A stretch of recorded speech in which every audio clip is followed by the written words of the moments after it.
अब यहाँ पर भोलानाथ जी कह रहे हैं कि जब हम अपने पिता के साथ खेलते हुए झूमते हुए आते थे गंगा से, तो हम अपने पापा के साथ खाना खाते थे, अपने बापू के साथ, और किस तरह से हमारी माँ हमें खाना खिलाती थी। उनके साथ हंसते हंसते जब हम घर आते तब उनके साथ ही हम भी चौके पर खाने बैठते थे। वह हमें अपने ही हाथ से फूल के एक कटोरे में गोरस और भात सानकर खिलाते थे।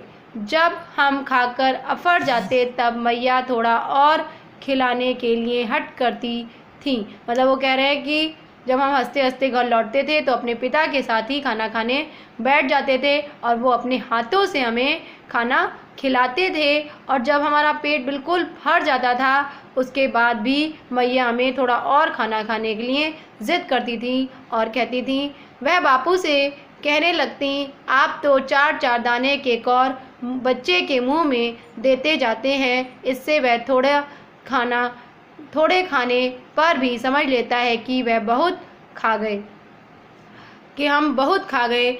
आप खिलाने का ढंग नहीं जानते, बच्चे को भर मुंह कौर खिलाना चाहिए। वो हमारे बापू से कहती थी हमारी माँ कि आप थोड़ा थोड़ा खाना खिलाते हो तो बच्चे को ऐसा लगता है कि उसने बहुत सारा खाना खा लिया है और थोड़ा खाने पर उसका पेट भर जाता है, उसे ऐसा लगता है। आपको नहीं पता है कि बच्चे को खाना कैसे खिलाना चाहिए, उसे मुंह भर के मतलब बड़े बड़े कौर खाना खिलाना चाहिए। जब खाएगा बड़े बड़े कौर तब पाएगा दुनिया की ठौर। वो कहती थी जब बड़े बड़े कौर को, बड़े बड़े गस्सों को खाएगा रोटी के, तभी तो वो बच्चा जो है, तभी तुम बड़े इंसान बनोगे, दुनिया में अपना स्थान प्राप्त करोगे। देखिए मैं खिलाती हूँ, मर्दुए क्या जाने कि बच्चों को कैसे खिलाना चाहिए, और महतारी के हाथ से खाने पर बच्चों का पेट भी भरता है। और वो हमारे पिताजी से कहती थी बापू से कि देखिए अब मैं खाना खिलाती हूँ, मर्दुए अर्थात आदमी क्या जाने कि बच्चों को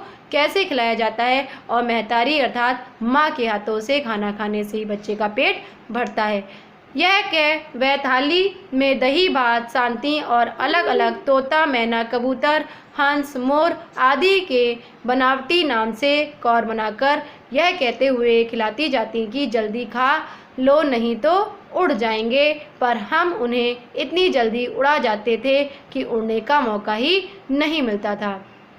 मतलब वो कह रहे हैं कि उसके बाद हमारी माँ एक थाली में दही और चावल भात को सान लेती थी, मिक्स कर लेती थी, और वो अलग अलग तोता मैना कबूतर बनावटी ये सब चीज़ें मोर आदि की बनावट बनाती थी, और क्या हमसे कहती थी अलग अलग कौर बना के कि इन्हें जल्दी से खा लो नहीं तो ये सब उड़ जाएंगे। और हम इतनी जल्दी से उन सबको खा लेते थे कि उन्हें उड़ने का मौका ही नहीं देते थे।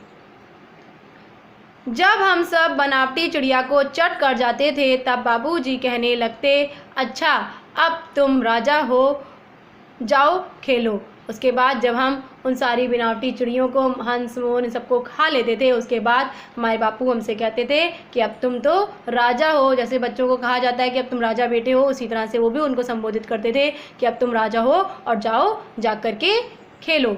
बस हम उठकर उछलने कूदने लगते थे, फिर रस्सी में बंधा हुआ काठ का घोड़ा लेकर नंग धड़ंग बाहर गली में निकल जाते थे। उसके बाद हम बड़े खुश हो जाते थे और हम अपना काठ का घोड़ा लेकर, लकड़ी का, उसे लेकर के बाहर गली में खेलने के लिए निकल जाते थे।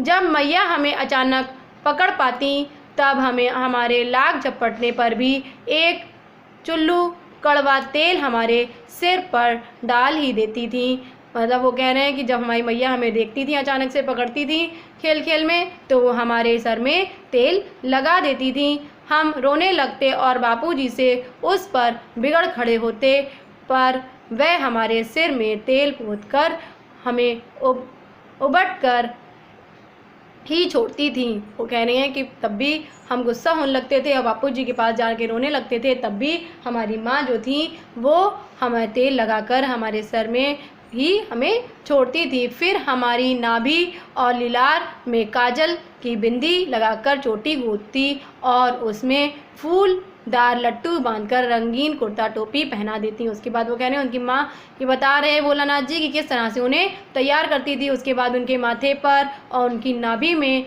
काजल की जो है एक छोटी सी बिंदी लगाती थी, उनकी चोटी को गूंथती थी और उसमें फूलदार लट्टू मतलब उनकी चोटी बांध के उनको उनके सर में उनको टोपी पहनाती थी, उनको कुर्ता पहनाती थी। हम खासे कन्हैया बनकर बाबूजी की गोद में सिसकते सिसकते बाहर आते थे। वो कह रहे हैं कि हम इन सब बातों पे रोते थे और हम कन्हैया जैसा बन कर के बापूजी की गोदी में आते थे।